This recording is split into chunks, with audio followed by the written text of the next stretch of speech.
I think, first of all, I think the IDF has finally got its act together. It kind of took the IDF a while.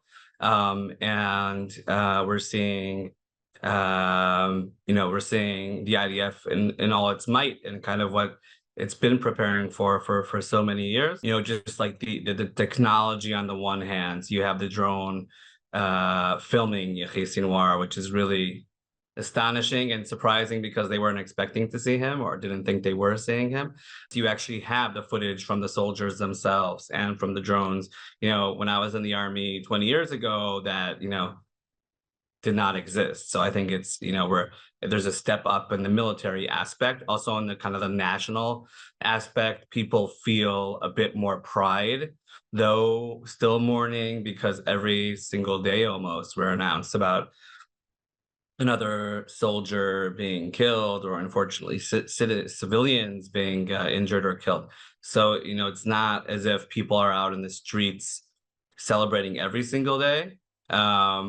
But there definitely is, after the elimination of all these heads of terror organizations, there's definitely a bit of a sense of security, which was exactly what we were lacking on October 7th. Obviously, you can argue whether that bag was a designer bag or not. Actually, interestingly, I think overnight, we published a story about who she is, the wife of Yahya Sinwar, coming from a wealthy family, interesting background, has a master's, from Gaza University, not your typical, Gaza, I don't know, family, like a very elitist type situation there. Yeah, I think also as just an Israeli, where people have been away from their wives and their families for close to a year or on and off for a year. This guy's actually with his family, in a tunnel, in like a nicer, let's say, tunnel, with everything he needs and lots of money. So that's a bit, there were all these talks whether he was or wasn't surrounded by hostages.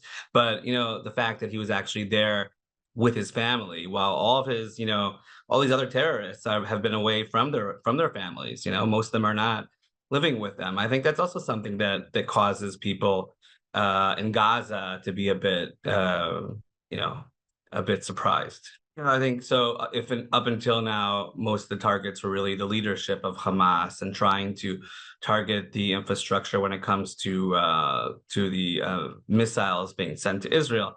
The second step up is really kind of influencing the ability of Hezbollah to pay. It's actually interesting. People were comparing it to the ultra Orthodox in Israel, where many of them don't necessarily work. They go to a yeshiva, they go study, Torah, and are subsidized by different people. And it's kind of interesting that the Iranian people are seeing Hezbollah as this terror organization that's being funded solely by Iran. And so if this is cut off, so if the financial arm is cut off or is injured, then it will not be able to continue sending, huge amounts of money to people who actually, it's actually interesting. I heard someone, speak about the fact that, we've been, some of these Hezbollah terrorists have never actually been in combat, in a combat field, because they've just been training for such a long time. So it's interesting. So the huge amounts of money going towards preparing for, obviously, because the enemy is Israel, right?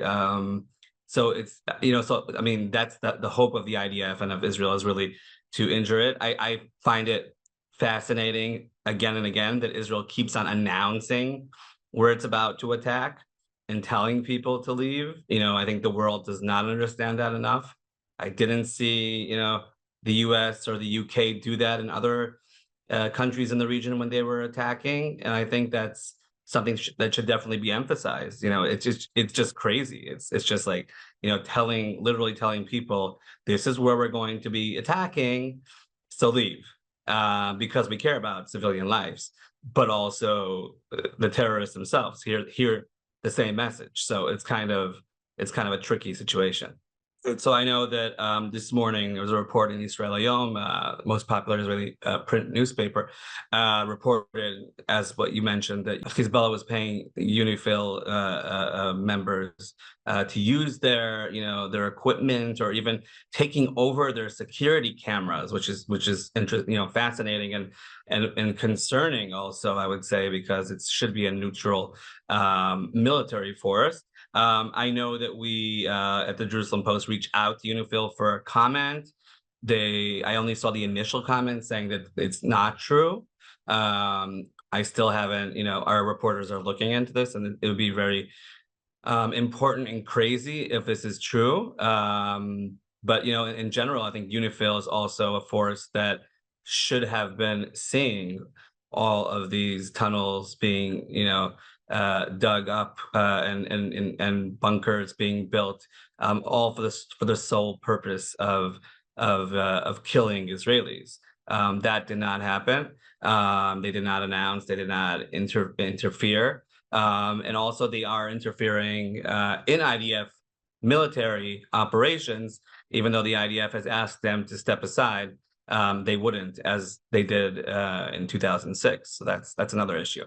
Very senior security officials that I'm in touch with definitely said that within the next few days there will be attack in Iran. It's not a question; it's a question of when.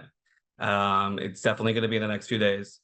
And I think depending on what the type of attack will be, I mean, Iran has definitely said they will respond to such an attack.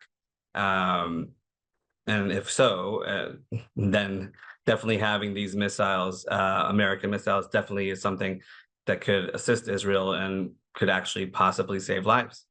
So I know that there are arguments about this, and there are two different kind of approaches. There's the more hawkish approach, which is, so if not the nuclear, then it should be military, or very central type civilian targets. And then the other one is more strategic, saying more dovish kind of like, just like the previous attack after the April attack on Israel was on a very specific, base. So kind of targeting a certain, strategic place, which is not necessarily full of civilians, because civilians is not something that Israel wants to harm. Though Iran is, shoots, hundreds of missiles at Israeli civilians and uses its proxies to do so. So those are two voices, and I think at the end of the day, Prime Minister Netanyahu, who is celebrating his birthday today, will have to decide which approach he is taking. But I know there's lots of pressure on both of the directions, whether it's strategic or more kind of large. And but definitely, according to the sources I'm speaking to, it's something that's inevitable, and it should be taking place in the very near future.